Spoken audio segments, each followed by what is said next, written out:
Thank you, Mr Deputy Speaker. And can I say Merry Christmas to everyone as I start. I updated the House at the end of October on the changes in Australia Post delivery model and the impact this was having on my constituents.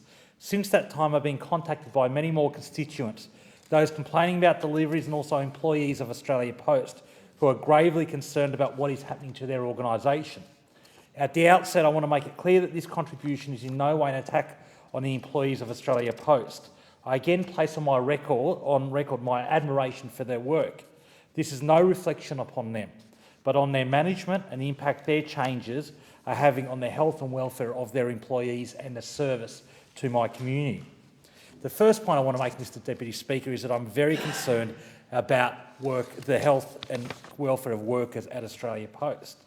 I particularly thank those who approached me over the past few weeks to relay their concerns. They are so worried about their current situation that they asked to remain anonymous. And of course I will respect this. The news they relayed to me was not good. There is more mail and less staff, and employee hours have been cut. Overtime has been cut. I'm sure management will say that this is not true, but I believe what constituents have told me directly to my face, rather than what faceless executives in Melbourne have said on the public record. One worker has told me, we just want to go back to providing the public with the service we used to. And I've heard shocking cases of changed practices, inefficient practices, that mean that mail is not being delivered, it's being returned to the depot, and it's just a failing service. I'm proud to represent the sixth oldest electorate in Australia, Mr Deputy Speaker. One retiree has contacted me about his experience with the Express Post. His express letter took 6 days to arrive from Sydney. This is a 2-hour drive from my electorate. The constituent wrote, "A lot of elderly people don't know how to use email and rely on letters to communicate with family and friends.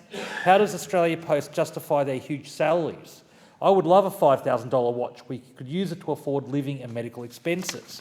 And one young mother, Alex from Garden Suburb, has experienced problems with deliveries.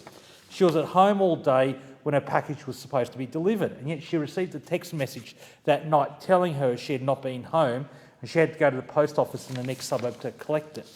These are examples that clearly show the reduction in services is impacting the people I represent in this place. Mr Deputy Speaker, Australia Post is a much loved and relied upon institution. Members don't like having to make contributions like this one. I'd certainly prefer to be focusing on the many positives from Shortland, but when constituents come to me stressed, concerned about their work, it is my job to let them know that I hear them and I take this fight up for them.